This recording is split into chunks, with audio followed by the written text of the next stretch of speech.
Jason Mitchell had driven that route more times than he could count. It was muscle memory by now. I-90 east out of Boise into Montana, a quiet cruise through the folded hills and wide open sky. It was a job he knew, a schedule he kept, a rhythm that rarely changed. On June 17, 2019, he left Boise with a half-full load headed toward Rapid City. Routine freight, no complications. He texted his wife, Claire, around 4:35 p.m. to say he'd probably be home by Friday, maybe Thursday night if he didn't hit construction near Billings. No, she texted back a thumbs up and a heart. He didn't answer. He never read it. The next confirmed sighting of Jason came just before 9 a.m. the next day, June 18th, at a gas station off Highway 87 near the outskirts of Billings. Surveillance footage shows him pulling in, stepping out in his standard uniform, flannel shirt, jeans, a black trucker cap. He walks inside, buys coffee, a pack of gum, and a bag of trail mix.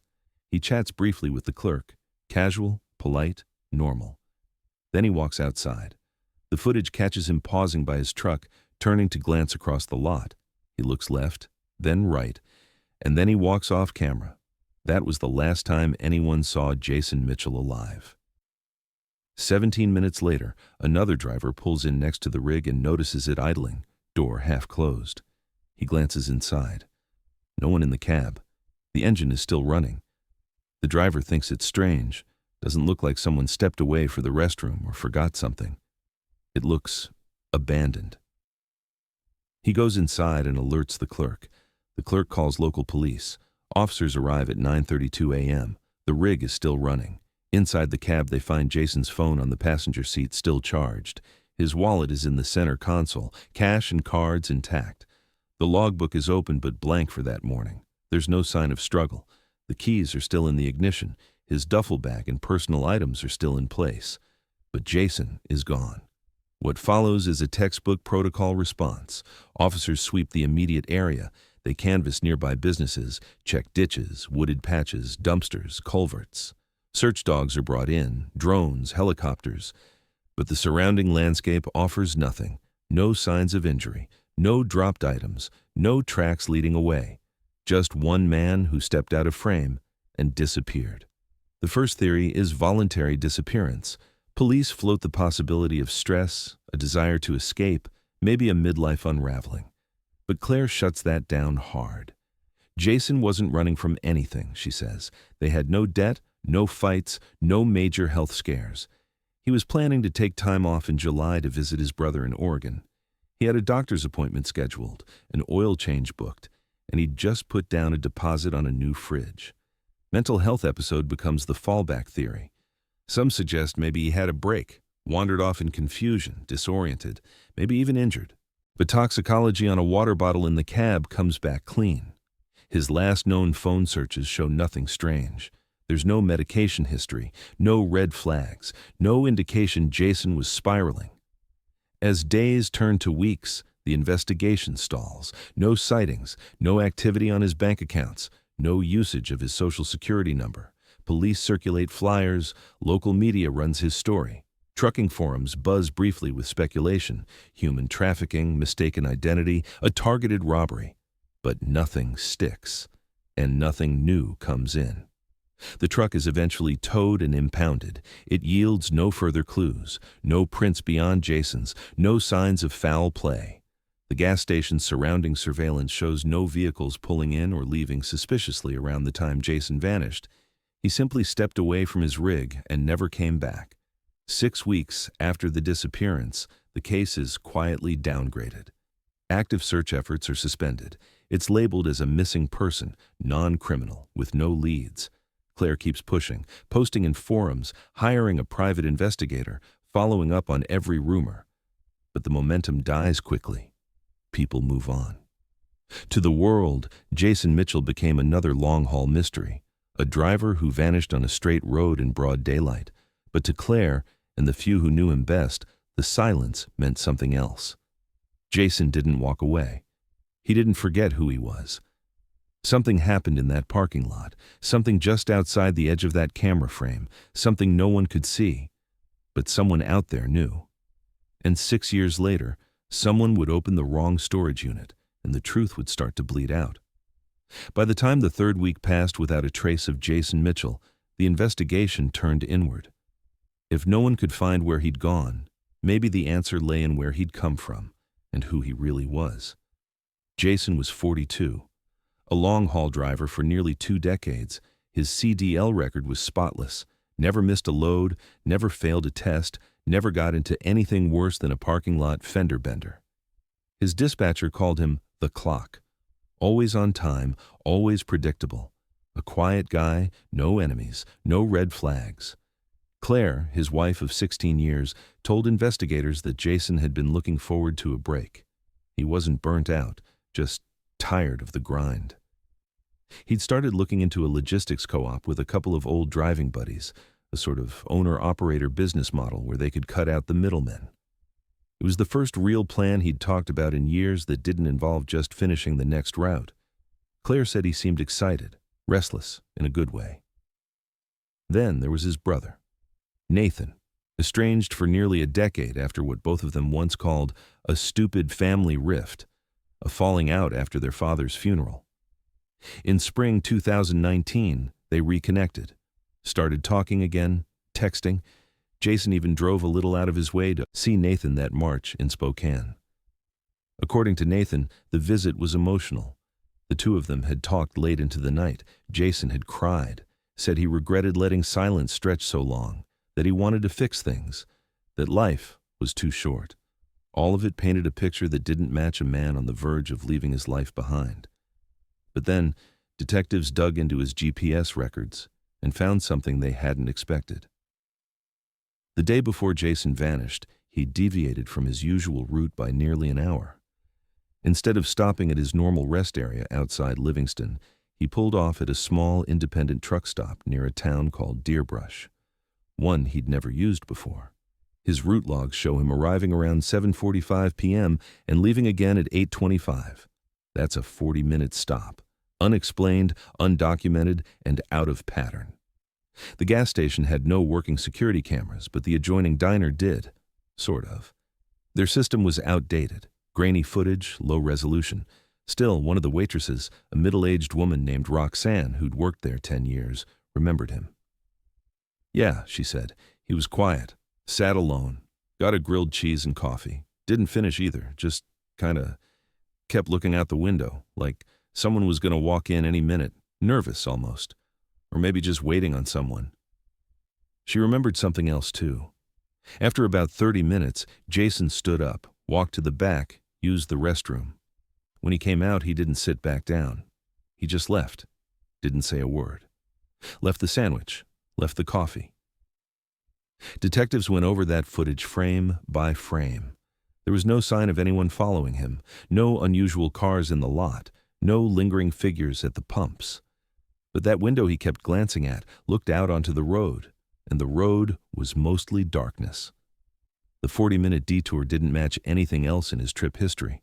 Claire said he hadn't mentioned stopping anywhere unusual. His trip manifest gave no reason for the pause, and when investigators cross-referenced fuel logs, they found nothing from Deerbrush. He hadn't gassed up, hadn't bought anything else. It wasn't a scheduled break, it was something else. The question hung in the air. Was Jason meeting someone, running from something, or just afraid? None of his coworkers could shed light. He hadn't mentioned trouble. His texts were normal, no cryptic posts, no goodbye calls, but one coworker did say something that stuck. Jason wasn't the kind of guy to talk when something was wrong. He'd just get quiet, lock it up. You'd never know until it was too late. The 40-minute gap became more than a timestamp.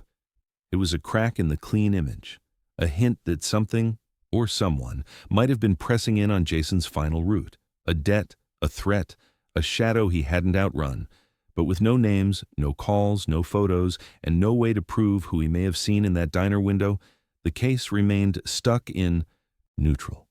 Jason Mitchell was still missing, but now, so was the certainty that he'd just disappeared. Someone or something had been on his mind, and whatever it was, it found him before anyone else could. The gas station sat on the edge of Billings like a forgotten checkpoint. Gravel shoulders, a flickering sign, one security camera mounted too high and angled just slightly wrong. For a while, it was just another stop on a 1,000-mile stretch of road. Then, Jason Mitchell pulled in. And everything changed. The surveillance footage from that morning became the focus of the investigation. There wasn't much of it, a single camera that caught part of the lot and the side of the building, but it was enough to confirm the timeline. Jason arrived just after 8:50 a.m. His truck rolled in slow, steady, like always. He parked beside Pump 4, shut the door, and stepped out wearing the same dark flannel from the day before. No signs of panic, no rush. He fueled up, walked inside, and disappeared from view for roughly 5 minutes. When he re-emerged, he held a coffee cup and a receipt. He took a few sips, paused beside the rig, and stood there, not moving, just looking. Investigators watched it over and over. That moment, 10 seconds, maybe 12, when Jason stared across the empty lot. His body language wasn't casual. He wasn't stretching or scanning for trash bins. He looked like a man waiting for someone, or bracing for something. Then, without warning, he turned and walked off camera, to the left toward the edge of the frame. He never came back. The truck stayed idling. For 17 minutes, no one noticed it. It wasn't until another driver pulled in, a man delivering parts to a local hardware store, that someone saw the door ajar, engine running, no driver. He flagged the clerk. The clerk called the police. When officers arrived, the truck was exactly as described. Engine on, cab empty. Jason's phone was on the seat, wallet in the console, his route log still open, the pen tucked inside. There were no signs of a struggle, no blood, no items dropped nearby. Just a truck left behind, like its driver had stepped into thin air. The surrounding area was flat and exposed, scrubland, fields, a set of train tracks running about 300 yards to the east. Nothing in the footage showed anyone else entering the frame. No second figure, no vehicle pulling in behind him, but the camera didn't cover everything. The northeast corner of the lot, a stand of weeds near the drainage ditch, and the rise beyond the fuel station all fell just out of sight. Within 2 hours, a search perimeter was established. Officers combed the area on foot. Dogs were brought in from the County K-9 unit. Helicopters and drones scanned heat signatures in the surrounding fields. Volunteers joined.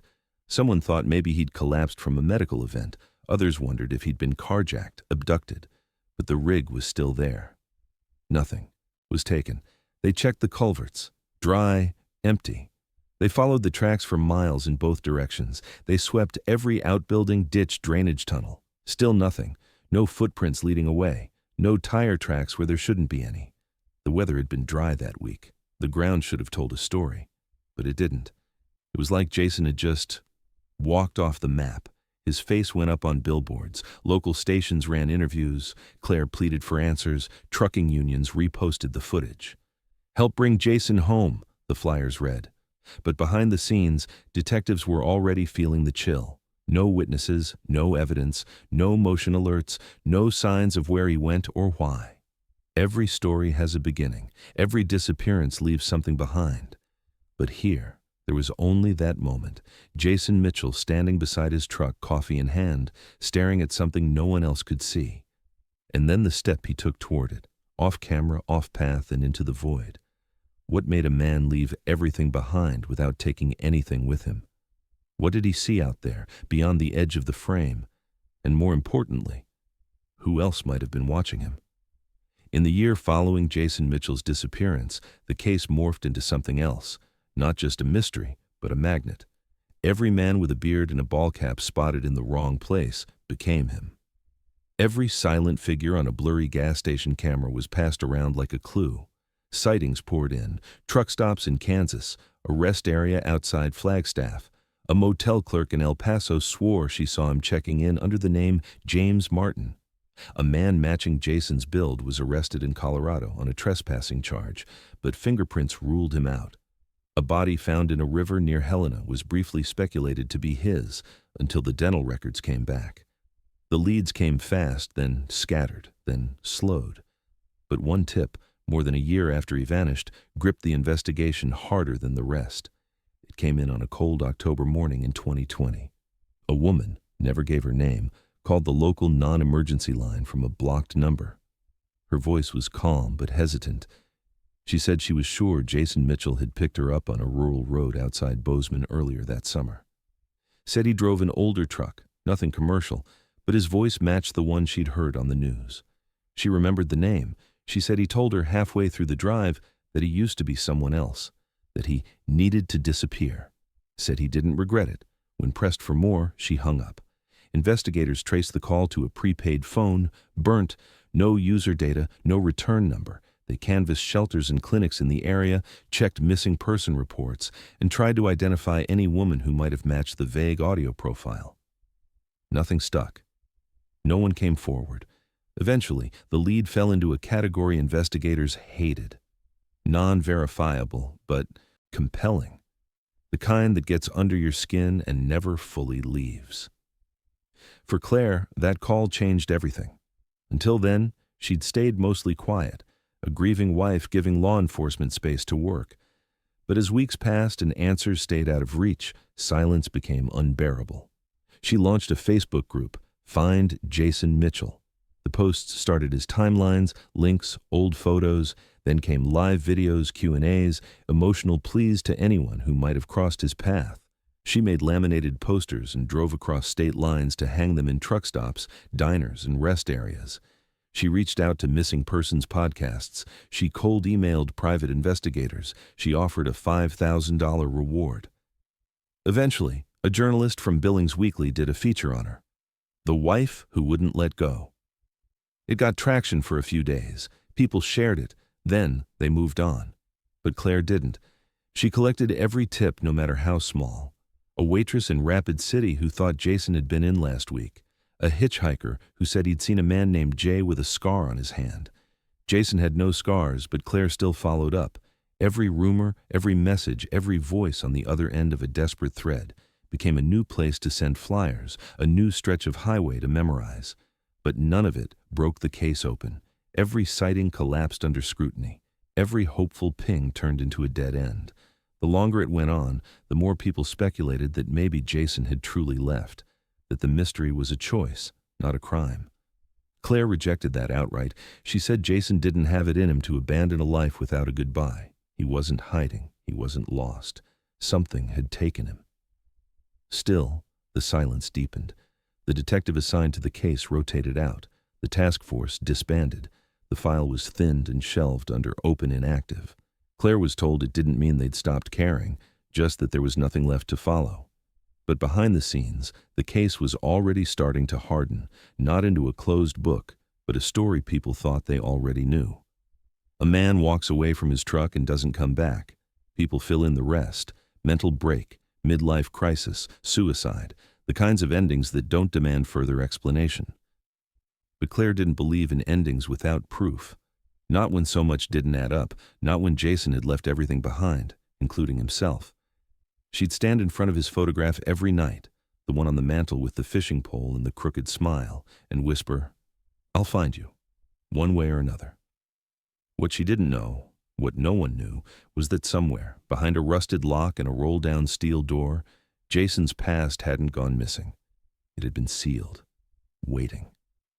It was a storage facility on the edge of town, one of those endless rows of corrugated metal units that all looked the same, beige and anonymous. Set against the flat, wind-whipped plains of central Wyoming, it might have gone unnoticed forever, if not for a manager who decided something didn't feel right.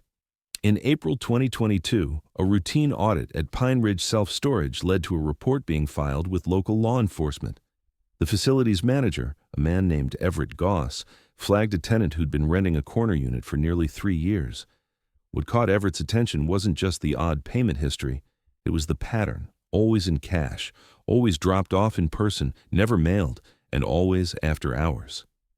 The facility technically closed at 9 p.m., but Everett knew the back gate lock had been loose for years. Most late visitors didn't bother him, but this one did. The renter had never provided identification.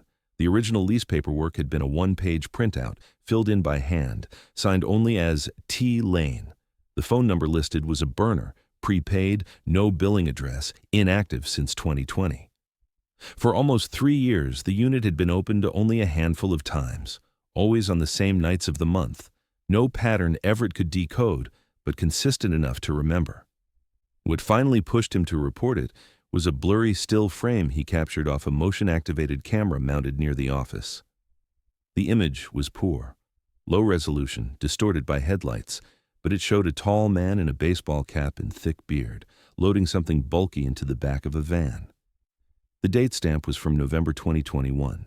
No one had seen the van come or go, but Everett, half joking, said the guy moved like he didn't want to be recognized.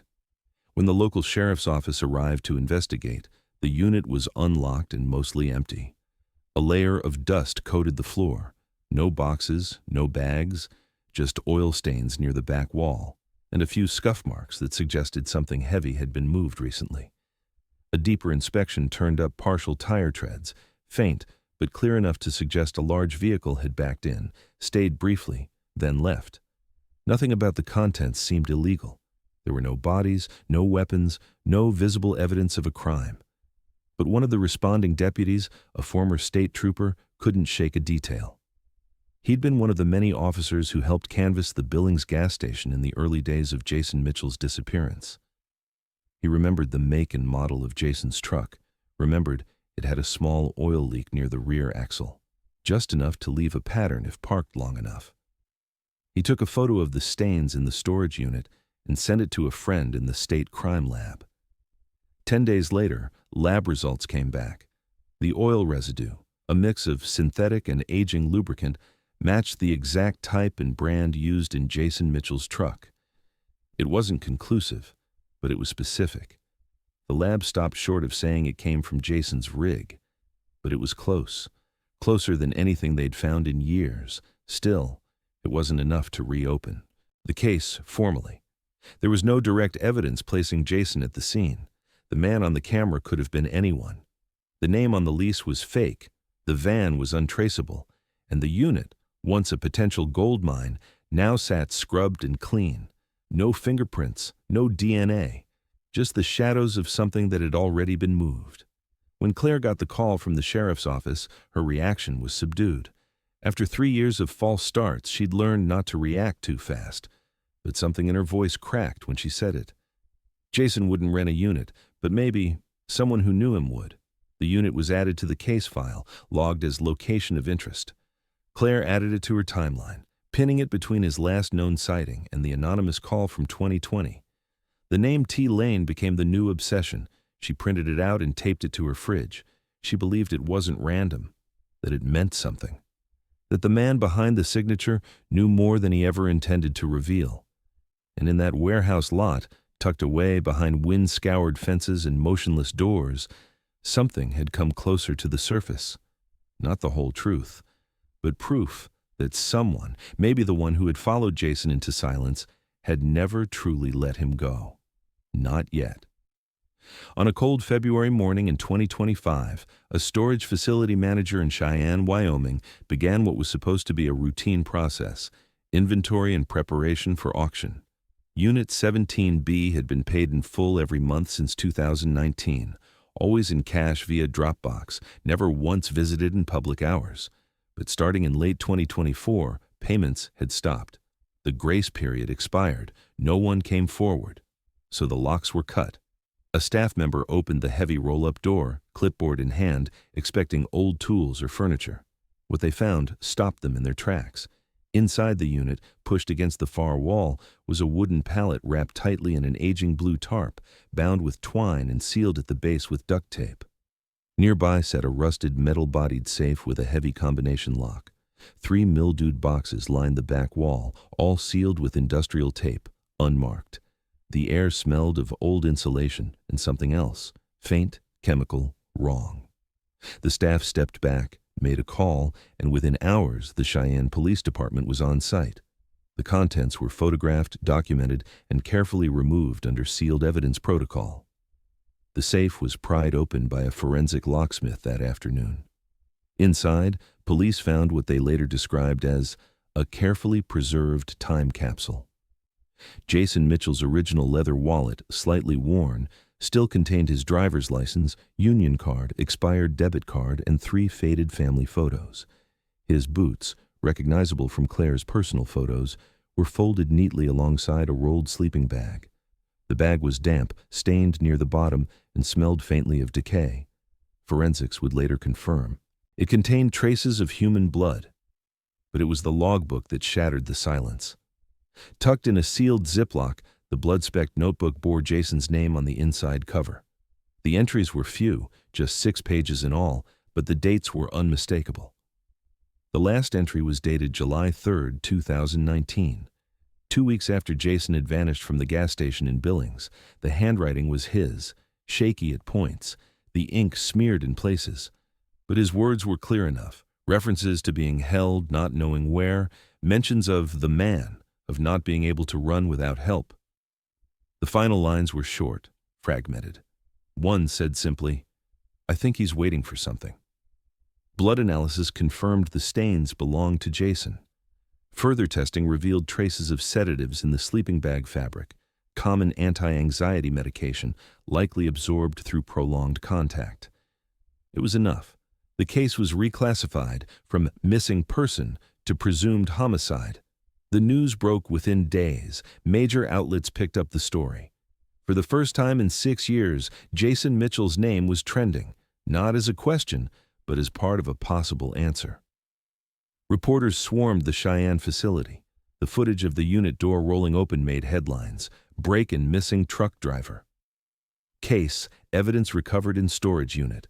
Claire, watching the coverage from her home in Boise, felt the weight in her chest shift. She had waited 6 years for proof. Proof that Jason hadn't left willingly, that someone had taken him, that the silence wasn't his choice. The investigators who had once closed the file were now brought back in. New analysts, forensic experts, and FBI personnel were assigned. The unit's original lease was traced. The name on the paperwork, T. Lane, again. Same handwriting as the unit in central Wyoming from 3 years prior. Same payment method, same pattern. But this time, there was something different. Security footage from a neighboring business, long archived and nearly overwritten, showed a van pulling up to the facility late at night in 2019. A man stepped out, tall, bearded, wearing a ball cap. The timestamp aligned with when the unit had first been rented. Facial enhancement software couldn't make a match, but detectives now had a real lead, a path forward. Jason's case was no longer a mystery frozen in time. It had movement. Someone had stored those items. Someone had paid for silence, month after month, year after year, hoping no one would ever open that door. But the door had been opened, and with it came everything that had been hidden: grief, truth, and the beginning of the end for whoever had once stood on the other side. The logbook pages were stained, brittle, and incomplete, but their contents shifted the tone of the investigation entirely. Written in Jason Mitchell's unmistakable handwriting, the entries were disjointed, as if scribbled during moments of fear or exhaustion. Some lines were methodical. "He checks the locks twice and no noise after dark." Others were frantic. "Truck was moved again, and he's watching me write this." But one name appeared over and over: Wade, sometimes alone, sometimes circled. In one entry, Jason had written, "Wade said he'd clean it up. Wade always cleans it up." Another, "I never wanted to be part of it. Wade promised it was clean." And then, near the end, "I should have turned him in when I had the chance. Now I'm the debt." It didn't take long for investigators to pull every Wade in Jason's contact history. But only one matched the context: Wade Turner, a former co-driver from back in 2015. They'd worked the same Midwest runs for a third-party logistics firm before briefly going independent. According to records, they'd filed paperwork together for an owner-operator LLC that was dissolved less than 8 months later. Turner had filed for bankruptcy in 2016. After that, he vanished from the professional driving world completely. What was most striking wasn't just the abrupt exit, it was the paper trail left behind. A local journalist, digging through old DOT enforcement records, found that Wade Turner had once been under investigation by federal transport authorities for cargo theft, a series of unexplained losses between Nebraska and Colorado that had never been prosecuted. There were also flagged entries for altered logbooks, missed way station check-ins, and multiple suspensions tied to a shell company that no longer existed. When detectives circled back to Claire, She froze at the name. Wade, she said. Jason never talked about him much, just that they stopped working together, said it got messy. Messy how? She wasn't sure, only remembered one fight, late 2016, a call Jason got while they were out grocery shopping. Afterward, he barely spoke the rest of the night. Later, when she asked, he just said, "I'm done with Wade." I should have been done a long time ago. Jason never elaborated, but buried in Jason's financials was a short-lived wire transfer, a $3,000 payment sent to a bank account later linked to Turner's failed LLC. The memo line read only, "Settled." That was in late 2017. It wasn't until detectives ran Turner's name through federal queries that they realized how deeply he'd disappeared. No active license, no registered vehicle, no rental history, no employment records past 2016. His last known address, a trailer near Bluff, Utah, had burned in a suspected electrical fire in 2019. The cause was ruled accidental. No one had lived there in months, according to neighbors. But one local recalled a bearded man passing through town now and then, always paying in cash. Kept to himself, she said, wore the same hat, always parked in the back lot, never stayed long. That was over 4 years ago. No trace since. Still, for the first time in the investigation, a name had weight, a motive, history, the missing pieces of Jason's last year. The tension, the detour in Deerbrush, the glances over his shoulder, all took on a different shape. Whatever had passed between him and Wade Turner wasn't over. Not in 2015, not in 2017, and definitely not in 2019. Police now believed Jason hadn't just disappeared. He'd been taken by someone who knew how to vanish, someone who knew him, someone he once trusted. But trust, like debt, has a way of turning into something else. And somewhere out there, Wade Turner was still off the grid, hiding in the space between what could be proven and what was only feared. The truth didn't lie in the present. It was buried in a root nearly a decade old. As the reopened investigation gained traction, detectives began combing through Jason Mitchell's driving history alongside Wade Turner's. Back before Turner vanished from the industry, they had worked a series of routes as co-drivers, operating under a now-defunct LLC registered out of Idaho. Their shared runs stretched from California to the Midwest, mostly electronics, tools, and appliance parts, routine cargo. But in early 2016, one particular job stood out. On March 2nd of that year, Jason and Wade had picked up a load from a distribution center in Elko, Nevada, scheduled for delivery at a warehouse in Lincoln, Nebraska. Standard manifest, bill of lading matched, freight listed as consumer electronics and wireless components. Jason's signature appeared on the pickup paperwork. Wade's initials were scrawled on the driver log. But when detectives traced the destination address, they hit a wall. The warehouse didn't exist. The address was tied to a shuttered auto garage that had gone out of business 4 years earlier. The listed receiver was a company called Paxter Limited, registered to a P.O. box in Delaware. When the FBI's Cargo Crimes Task Force ran the name through their database, they found Paxter had already been flagged, suspected in multiple fraudulent shipping operations involving stolen tech equipment. It was a shell. Jason's name was officially connected to one of those shipments. At first glance, it looked like a mistake, but it wasn't. It was a blueprint. The theory forming among investigators was this: Wade had been skimming from the system, falsifying deliveries, redirecting cargo, flipping loads to black market buyers using front companies. Jason, whether by loyalty or ignorance, got involved, at least once. And then he tried to get out. An old friend of Jason's from a fuel stop in Nebraska remembered seeing him sometime in the summer of 2016. He looked beat up, the man recalled. Not physically, I mean, mentally, like he was carrying something he couldn't unload. What stood out more was what happened next. The friend said he saw Jason in the lot arguing with another man, tall, built like a driver, wearing a ball cap and dark hoodie. They were standing by a semi, no plates, just some black tape where the tags should have been. The witness didn't catch much of the conversation, just fragments. "You said it was clean," Jason reportedly yelled. "I'm not going to jail for you." The other man shoved him. They both got quiet after that. Eventually, they got back in the truck and drove off. The description of the second man matched Wade. So did the pattern: fast, quiet, and disappearing when things got complicated. The argument marked the end of their partnership. Paperwork from their LLC dissolution was filed just 2 weeks later. Jason returned to solo driving. Wade disappeared from the industry completely. Claire had never known about that shipment. She'd never heard of Paxter or the Nebraska address.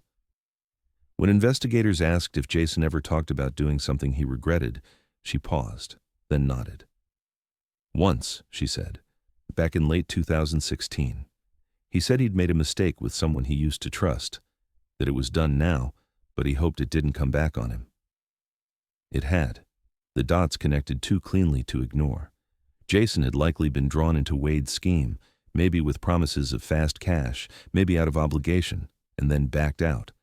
But the kind of people behind stolen electronics rings and fake freight companies don't let loose ends walk away. By 2019, Wade was off the radar, but not out of reach. And Jason? Jason had started looking over his shoulder. He'd changed his routines, taken detours, made quiet notes in a blood-specked logbook, mentioned the debt, mentioned Wade. He'd known something was coming. He just hadn't known when. The truth about what happened to Jason wasn't found at a crime scene or in a confession. It was in a forgotten delivery, signed and sealed years before anyone knew to look. Jason wasn't hiding from his life. He was being hunted by something he tried to walk away from, and couldn't. The break didn't come from forensics or witness statements. It came from a forgotten camera, one that had been offline for nearly a year before someone thought to check the archive. Across the lot from the Cheyenne storage facility was a small landscaping business. No reason to think it mattered. But as part of the reopened investigation, a junior officer decided to canvass nearby properties for residual surveillance. Most owners shrugged. Their systems looped every 30 days. But the landscaping owner, an older man named Hal, had never updated his software. His system stored data on an external drive, backed up quarterly, never wiped. In a drive dated November 2019, the officer found it. It was a cold, windless night. Around 2:17 a.m., a white box truck pulled slowly into frame, parking near the side of the storage facility. The lights dimmed but never shut off entirely.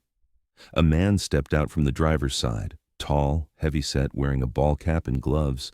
His face was mostly obscured, but in one frame, caught as he adjusted the pallet straps. His left sleeve slid up, revealing a partial tattoo on his forearm. It was enough. Digitally enhanced, the image showed a portion of a faded eagle, the exact same design Wade Turner had visible in his 2009 mugshot from an arrest in Oklahoma. The match wasn't official, but it was convincing. Detectives sent it to the FBI's Behavioral Analysis Unit, which reviewed the footage and agreed. The man's build, gait, and tattoo all strongly aligned with Turner's profile. A nationwide BOLA was issued within 48 hours. Wade Turner was officially named a person of interest in the disappearance, and now presumed homicide, of Jason Mitchell. 2 weeks later, a tip came from a ranger near Lapine, Oregon. He'd encountered a man camping at an RV site off a logging road, alone, no plates, using the name Toby Len. Said the guy was quiet but had a weird alertness to him. Something about the face matched the photos. Federal agents and local deputies raided the RV just before dawn. Inside, they found Wade Turner.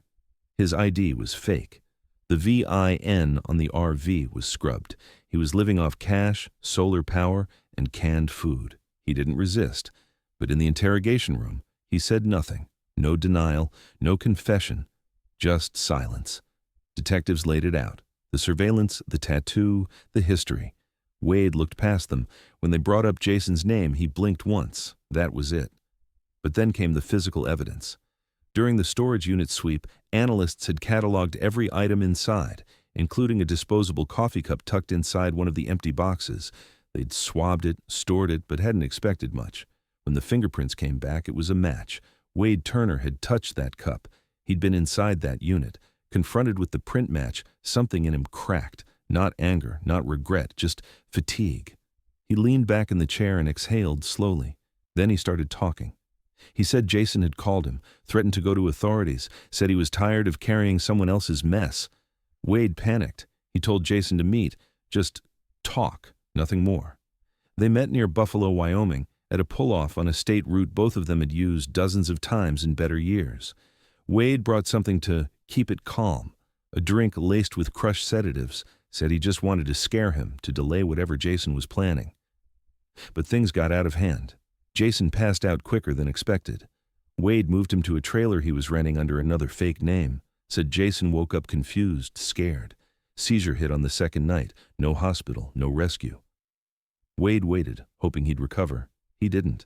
When Jason died, Wade didn't bury him, not right away. He panicked, kept the body in a sealed corner of the trailer for nearly a week. Then, he broke down the logbook, gathered Jason's personal items, packed the boots, the sleeping bag, the wallet, sealed them inside a safe, and moved them into the Cheyenne storage unit. Paid in cash, listed the name as T. Lane, said he planned to burn the rest, but he never got around to it. When asked why he didn't just disappear entirely, Wade shrugged. Too late by then, he said. I was already buried too. He offered no apology, no explanation beyond the facts. Just a man who made one decision too many and couldn't undo any of them. Jason Mitchell hadn't simply vanished. He'd been silenced by someone who once shared his truck cab, someone who'd known his routes, his habits, his fears. The man on the camera, the one wheeling a pallet into a locked unit at 2 a.m, wasn't a stranger. He was the last person Jason ever trusted. The final piece of the route came not from Wade, but from a land record. Following his confession, investigators retraced every known alias, every burner phone, every false address Wade Turner had used since vanishing from the industry. One stood out, a forgotten plot of land outside Lander, Wyoming. 10 dusty acres registered to a cousin Wade hadn't spoken to in years. The cousin had moved to Arizona in 2018. The property hadn't been visited since. Search teams were deployed in silence, no media tip-offs, no press briefings, just a grid and a plan. Dogs hit on the scent in less than an hour, behind an overgrown sheet metal shed, partially collapsed from snow damage. Beneath a stack of rusting scrap shielded by a refrigerator door and a panel of old plywood, they found a shallow grave. Inside were the remains of Jason Mitchell. Dental records confirmed it first, then DNA, then the belongings. A cracked watch Claire had given him in 2012, still fastened to what remained of his wrist. The rest had decayed with time, fragments of a flannel shirt, a broken belt buckle, weather-rotted jeans. There were signs of blunt trauma consistent with a fall or convulsion, no evidence of a violent struggle, just a body left to vanish in the dirt. Claire was notified in person. The lead investigator drove to Boise and sat across from her kitchen table. No cameras, no press, just the weight of finality she had both begged for and feared for 6 years. She didn't cry. Not at first. Just held the photo they placed in front of her and stared at it until the room fell completely silent. Then, she said quietly, "He didn't walk away. I knew it." The following week, Wade Turner stood trial in federal court. He pleaded guilty to second-degree murder and obstruction of justice. The judge called his actions cowardly, calculated, and driven by a desperate need to erase consequences. The sentencing was swift, 30 years without the possibility of parole. Wade barely spoke, just nodded as the sentence was read. At the press conference that followed, Claire stepped to the podium alone. No handlers, no script. Just a folded piece of paper in her hand and a voice she'd spent years learning how to steady. Jason Mitchell was not perfect, she said, but he was a man who worked hard, who kept his word, and who tried to do the right thing, even when it would have been easier to stay quiet. That's what got him killed, not a mistake, not a breakdown, but a decision to speak up. He didn't run. He didn't vanish. He was taken and buried. She looked up at the crowd, eyes sharp. He was not a mystery. He was my husband. The questions came fast, and about the timeline, the evidence, the trial, but Claire answered only some. She didn't want to relive every moment. She wanted to close the door on them, because the real story wasn't in the gas station footage or the storage unit or the grave. It was in the long road Jason had traveled, trying to distance himself from a past mistake, trying to right something that had long since gone wrong. For 6 years, people had looked at that gas station footage and assumed that's where the road ended. That moment, when Jason stepped off camera and never came back, became the final frame of his life. But it wasn't. The truth didn't end in Billings. It didn't end in a diner or in a call from a blocked number. It ended behind a steel door in Cheyenne, in a unit filled with silence, guilt, and proof. It ended with a body left beneath scrap metal, hidden on a property no one was supposed to check. It ended with a name written over and over in a stained notebook by a man who knew his time was running out. Jason's route didn't stop the day he vanished. It kept going, through misdirection, through silence, through fear, until someone finally opened the right door. And what they found wasn't just evidence. It was the end of the line.